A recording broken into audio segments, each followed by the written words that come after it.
Hello, I'm Roger Baker, Executive Director of the Stratfor Center for Applied Geopolitics at RANE. This podcast is brought to you by RANE Worldview, the premier digital publication for objective geopolitical intelligence and analysis. Find out how RANE can help you stay ahead of global events at ranenetwork.com.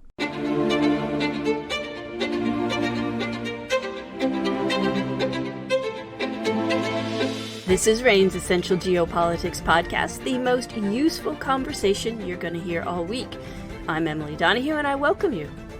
Two of South Africa's largest coal-fired power plants broke down recently, the latest in a series of problems with the country's electricity production. Here with details and analysis of what happens next is Clara Brackbill, a sub-Saharan Africa analyst with RANE. Welcome, Clara. Hi, Emily. So headlines emerging from South Africa recently have sounded the alarm over an unprecedented power crisis. Tell us what we need to know. Yes, that's right. So as you correctly mentioned, two of South Africa's largest coal-fired power plants broke down last weekend, which then caused Eskom, which is the state-owned power utility, to implement stage 6 load shedding. And load shedding in South Africa just refers to the select reduction of electricity supplies that Eskom implements in order to prevent the entire grid from collapsing. So what stage 6 load shedding means then is that blackouts, organized and planned blackouts, last for 6 hours. So these problems with these two generating units at these two power stations amounted to about over 15,000 megawatts of unplanned losses, which is about a third of Eskom's total nominal capacity of about 45,000 megawatts. And South Africa is now at risk of breaching those stage 6 power cuts, meaning that planned load shedding will last even longer, potentially reaching stage 8. So with this in mind, Eskom has said that it's going to dial down load shedding towards the end of the week again, after saying that they could breach stage 6. But still, the word unprecedented accurately reflects the increased risk to more sustained cuts, which look like they're going to leave South Africans without power for stretches of 4 to 6 hours over coming weeks. So of course, this is more than a matter of convenience. Extended outages are a major constraint on South Africa's economic growth. They depress mining and manufacturing activity. They disrupt transportation routes and supply chains, hamper business operations, and then of course there's the safety concerns that come with extended blackouts as well. Clara, that sounds really bad. Tell me how it got so bad.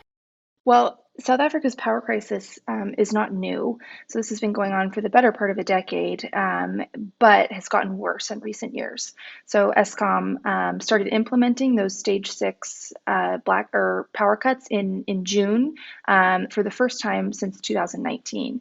And 2022 is projected to be the worst year of blackouts on record. So we know it's getting worse. But like I said, this is a longstanding problem. And that's largely due to years of corruption and mismanagement, in addition to a lack of investment that have eroded South Africa's electrical infrastructure. And that alongside that means that costs for electricity, which was once cheap and reliable in South Africa, have since skyrocketed. Which contributes to Eskom's accumulation of massive debt, part of which the South African government has guaranteed.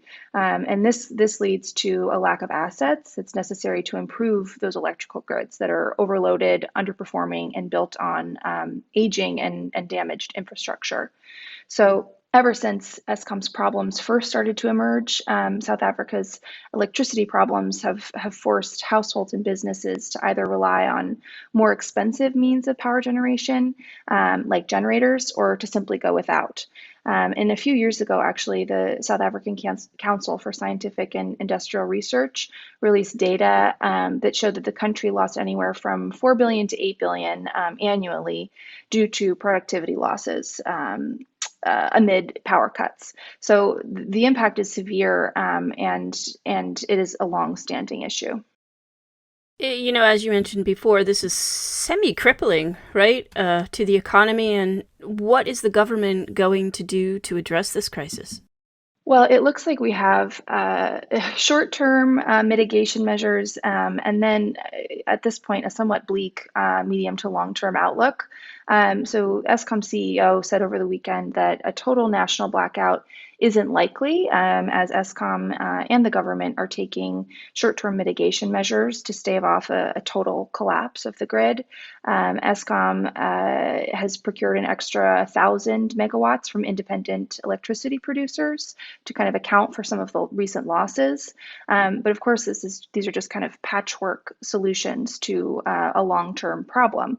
So a long-term solution would require a massive overhaul of power plants and transmission infrastructure that will take several years, if not more, in addition to billions of dollars.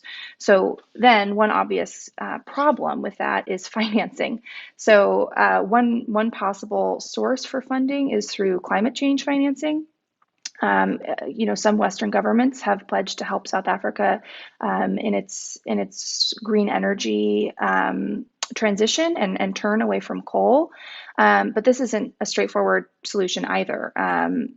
We've had commitments from the EU, Germany, France, the UK, and the US to support South Africa with about 8.5 billion over the next 3 to 5 years in concessional loans, investments, risk-sharing instruments to help finance that transition from coal and relatedly to support Eskom.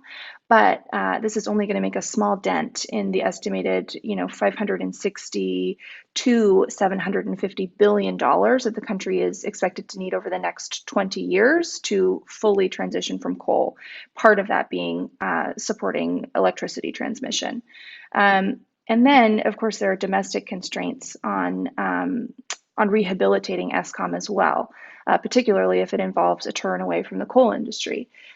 So South Africa has very powerful and widespread unions, and if any of these efforts cost South African jobs, unemployment is already at 34% nationwide. These measures are likely to be widely unpopular with unions who will protest, and these protests have a history of bringing the government to task. So that's an additional constraint. So taken together, these measures mean that the government will likely attempt to prevent grid collapse in the short term by cobbling together a series of mitigation measures. But the factors that I just mentioned will likely constrain sweeping reform from stabilizing South Africa's electricity delivery in the medium to long term. Clara Brackbill focuses much of her work on sub-Saharan Africa. You can read her analysis of the current power crisis at RANE Worldview. Worldview is one of RANE's flagship geopolitical intelligence offerings. If you would like to learn about RANE's geopolitical risk monitoring and intelligence services, visit ranenetwork.com. That's RANE network.com. I'm Emily Donahue. Thank you for listening.